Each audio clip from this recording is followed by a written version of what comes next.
Bien, bonjour à tous et bienvenue dans cette vidéo qui va concerner les aspects énergétiques lors des mouvements dans des champs de pesanteur uniformes. Et bien en fait ces aspects énergétiques, par contre ça va être une vidéo très courte puisque ça va surtout faire appel à des rappels de première. Alors si vous voulez, si ce que je vais vous raconter va être un petit peu trop compliqué, j'avais fait l'année dernière des vidéos sur du coup l'énergie mécanique. Et vous regarderez, c'est ça, donc c'est sur la partie première spé chapitre 14. Alors ce sont des vidéos un peu longues parce que c'était mes premières vidéos et donc du coup elles sont un petit peu longues pour certaines. Voilà. Donc en fait ici donc quelques rappels sur les aspects énergétiques.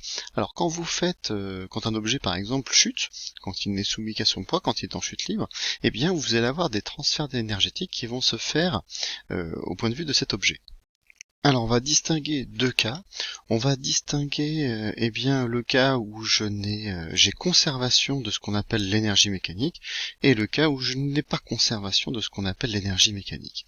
Alors donc peut-être rappel, eh bien, il y aura conservation de ce qu'on appelle l'énergie mécanique si votre système il est soumis à des forces qu'on appelle justement conservatives. Le mot conservatif veut bien dire qu'il va y avoir conservation de l'énergie mécanique. Typiquement, c'est quoi? Eh bien, pour vous en terminale, ce seront les forces gravitationnelles ou les forces électriques. Ces deux-là, ce seront des forces qu'on appellera conservatives, et donc je vais avoir tout au long de mon mouvement eh bien conservation de l'énergie mécanique. Alors vous allez pouvoir noter, donc dans le cas où le système n'est soumis qu'à des forces qu'on appelle conservatives, donc comme celle-ci, alors je mets entre parenthèses forces qui ne dépendent pas du chemin suivi, exemple, eh bien vous allez avoir eh bien la force gravitationnelle, donc on va noter F indice petit g la plupart du temps, ou eh bien la force électrique, donc notez F indice petit e. Donc là, si j'ai des forces qui sont conservatives, eh bien dans ce cas-là, il y aura conservation de l'énergie mécanique. Donc je vais peut-être le noter comme ceci. Donc il y a conservation de l'énergie mécanique.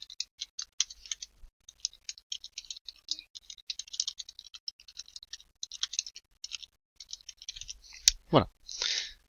Ça, c'est pour le cas où je n'ai pas de perte d'énergie. C'est un cas idéal, hein. Évidemment, il y a toujours des pertes d'énergie, enfin des pertes entre guillemets, puisque en fait, il y a une conversion d'énergie qui ne va pas pouvoir être utilisable pour nous. Il y a toujours conservation globale de toute l'énergie, par contre, une partie qui ne sera pas utilisable. Alors, cette énergie mécanique, on va la noter E pour énergie et M en indice pour dire mécanique. Comme il y a conservation, eh bien ça veut dire que tout au long de votre mouvement, votre énergie mécanique sera égale à une constante. EM égale une constante. Alors cette constante-là, je ne la connais pas, je sais pas combien ça vaut. Par contre, je sais que tout au long de mon mouvement, c'est la même chose. Donc en fait, on va trouver une astuce, c'est qu'on ne va pas calculer véritablement l'énergie mécanique de votre système, on va calculer la variation d'énergie mécanique. Donc, ici 2 points, eh bien votre variation d'énergie mécanique, c'est égal à quoi? C'est une constante moins une constante, et bien dans ce cas-là, c'est égal à 0. Donc en fait, je saurai que je ne peux pas avoir de perte d'énergie si j'ai la variation de mon énergie mécanique qui est égale à 0. Alors, qu'est-ce que c'est que cette énergie mécanique?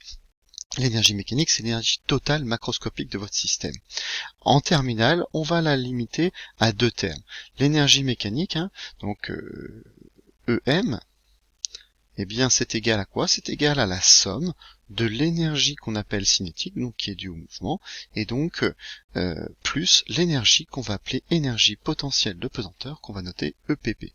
Il existe d'autres types d'énergie macroscopique que l'on ne détaillera pas ici en terminale. Alors, l'énergie mécanique, je vous ai dit, j'y ai pas directement accès, on peut la calculer de cette manière-là. Par contre, la plupart du temps, nous, je vais le marquer entre parenthèses ici, la plupart du temps, nous, ce qu'on fera, c'est qu'on calculera la variation d'énergie mécanique, et donc ce sera égal à la variation d'énergie cinétique plus la variation d'énergie potentielle de pesanteur. Alors ça, c'est la formule de l'énergie mécanique globale. Nous, la plupart du temps, on calculera justement bien la variation d'énergie mécanique. Alors, rappel pour calculer cette énergie cinétique ou énergie potentielle de pesanteur. Donc l'énergie cinétique, c'est égal à quoi? C'est 1/2 de la masse de votre système fois la vitesse au carré. Voilà, ça c'est comme ça qu'on fait pour calculer l'énergie. Et puis l'énergie potentielle de pesanteur, c'est égal à mg Z, ici que l'on a donc M la masse de votre système, G l'intensité de la pesanteur 9,81 et Z c'est l'altitude. Donc voilà, ça veut dire que si vous êtes en hauteur, eh bien vous avez une énergie potentielle de pesanteur. Petite remarque ici, en fait, il existe aussi plus une constante puisque l'altitude, eh bien, elle va dépendre d'une référence. Mais si on prend l'altitude 0 au niveau de la mer, bah, votre référence, votre constante va être égale à 0. C'est une petite subtilité. Nous, si on connaît ça, c'est déjà très très bien. Alors, imaginons que je prenne par exemple un objet. Je prends un objet. Donc ici je suis à une altitude Z, donc ici je suis à l'altitude par exemple Z1, et puis ici je suis à l'altitude Z2 qui est égale à 0 par exemple. Donc je prends un objet puis je le laisse tomber vers le sol. Donc en fait s'il est en altitude ici, eh bien ça veut dire qu'il va posséder une certaine énergie potentielle. Et si je le laisse tomber, eh bien qu'est-ce qui va se passer? Vous allez avoir un transfert énergétique, toute votre énergie potentielle va se transformer en vitesse, c'est-à-dire en énergie cinétique. Si vous lancez un objet, bien évidemment il va accélérer, il va acquérir de l'énergie cinétique. Alors comme j'ai conservation de l'énergie mécanique, je vous ai représenté ici sur un schéma les différents types de variations. Imaginons que je possède un système qui possède une énergie de 400 joules, c'est une valeur au hasard que j'ai prise. Donc 400 joules. Donc ce qui est sûr, c'est que l'énergie mécanique sera égale à une constante. Au départ, comme votre objet est en altitude, il va posséder une énergie potentielle de pesanteur que je peux calculer mgz comme celle-ci.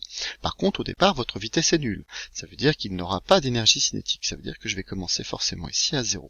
Et si je le laisse tomber, eh bien votre énergie potentielle de pesanteur va diminuer, évidemment, puisqu'il va perdre en altitude pour atteindre la valeur 0 quand il va atteindre le sol, ou votre altitude 0. Par contre, votre énergie cinétique ici, elle va augmenter progressivement jusqu'à évidemment un maximum. On ne pourra pas dépasser cette valeur d'énergie mécanique puisque votre énergie mécanique est constante tout au long du temps. Voilà, ça c'était le cas idéal où votre système est soumis à des forces conservatives. Maintenant, il existe le cas idéal où votre système n'est pas soumis qu'à des forces conservatives, il est soumis aussi à des forces non conservatives. Alors, quelles sont typiquement ces forces-là? Il en existe plusieurs, mais nous, en terminale, on n'en verra qu'une seule, ce sont les forces de frottement. Quand un objet frotte, les molécules qui sont en contact avec l'air, par exemple, vont transformer ce frottement en énergie thermique, et vous allez avoir une partie de l'énergie qui ne va pas être utilisable, donc vous allez avoir forcément une diminution de votre énergie mécanique. Donc si votre système est soumis à des forces qu'on appelle non conservatives, donc exemple, ce sont les forces de frottement, donc force de frottement. Ici, donc ces forces de frottement que l'on va noter petit f, f minuscule avec une flèche, dans ce cas-là, il n'y a pas conservation de l'énergie mécanique. Il en existe d'autres, des forces non conservatives, mais je vous ai dit en terminale, on n'utilisera que celle-ci. Et donc dans ce cas-là, si j'ai pas conservation de l'énergie mécanique, on va se demander à quoi est égale ma variation d'énergie mécanique. Alors, imaginons un système qui passe d'un état A à un état B. Donc, la variation d'énergie mécanique, delta EM, donc que je vais dire de A vers B, c'est égal à quoi? C'est égal à l'énergie mécanique de votre système final, c'est-à-dire B, moins l'énergie mécanique de votre système en A. Et ça, à quoi va être égal? Si j'ai des pertes d'énergie, ça veut dire que ces pertes d'énergie sont dues justement à ces forces de frottement. Comment est-ce que je peux connaître l'énergie que va me faire perdre, entre guillemets, ma force de frottement? C'est ce qu'on avait vu en première, c'est ce qu'on appelle le travail de cette force-là. Donc en fait, cette variation d'énergie sera égale à la somme des travaux de A vers B des forces NC, c'est-à-dire non conservatives. En gros, si vous avez des forces conservatives, vous avez conservation d'énergie mécanique. Par contre, si vous avez des forces non conservatives, ces forces vont travailler, vont avoir un travail résistant, et ce travail-là, c'est une énergie, et cette énergie sera entre guillemets perdue ici. Alors, je vais détailler cette chose-là, donc, avec somme des travaux de A vers B des forces non conservatives. Donc ici, ça, je vais le noter peut-être en toutes lettres. Donc ça, c'est la somme. J'ai pas beaucoup de place, j'aurais peut-être dû laisser un peu plus de place. Des travaux des forces non conservatives. Donc des travaux des forces non conservative. Donc, s'appliquant sur le système, voilà, entre guillemets, donc c'est les frottements. Je vais essayer d'écrire un petit peu mieux. Donc les frottements.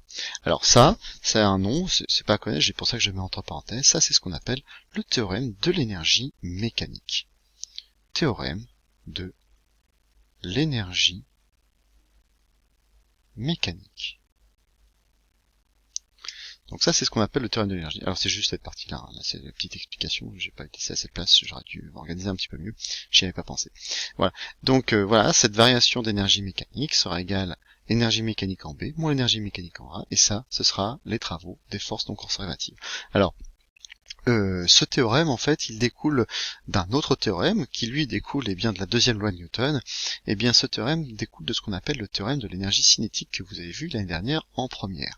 Alors le théorème de l'énergie cinétique, je vous le rappelle aussi, puisque il est aussi à connaître. Donc là, en fait, ce théorème de l'énergie cinétique vous dit que la variation d'énergie cinétique, donc par exemple, hein, toujours si je vais de A vers B, eh bien c'est l'énergie cinétique en B, moins l'énergie cinétique en A, et ça sera égal bien, à la somme des travaux de A vers B, je vais pas laisser assez de place, de toutes vos forces. Alors ça veut dire quoi en gros, hein, si vous vous souvenez plus, vous pouvez regarder les vidéos. En fait ça veut dire que tout simplement, bien si une force s'applique sur un système et que cette force travaille, bien elle va avoir une incidence sur la vitesse de votre objet, donc sur l'énergie cinétique. Donc en gros un travail va permettre de faire varier votre énergie cinétique, donc soit si c'est un travail moteur ou résistant, peu importe, et donc vous voyez bien que ce théorème-là, il est assez implicite, hein. S'il y a une force qui travaille sur un système, bien forcément, elle va faire varier sa vitesse. Voilà. Alors, pour rappel aussi, mais ça, je vais pas le détailler, hein, comment est-ce qu'on fait pour calculer un travail? Bien, le travail de la force de A vers B, si c'est une force constante, c'est important aussi, c'est le produit scalaire de cette dernière, donc par le vecteur déplacement. Alors, rappel aussi, donc le travail de A vers B, bien d'une force quelconque, bien c'est égal à F scalaire AB, et donc F scalaire AB, ça vous donne F fois AB, fois cosinus de alpha. Alpha, c'est quoi? Bien c'est l'angle formé entre F et AB, qui s'exprime en degrés ou alors en radians. Voilà. Donc ça c'était un rappel. Pour se souvenir, bien comment est-ce qu'on fait pour travailler, pour calculer par exemple le travail du poids ou le travail des forces de frottement, bien vous pouvez regarder les anciennes vidéos de première ou d'autres que j'ai faites, hein, pas de souci, il y a plein de choses sur internet qui sont très très bien. Voilà, je vous souhaite une bonne journée et je vous dis à bientôt.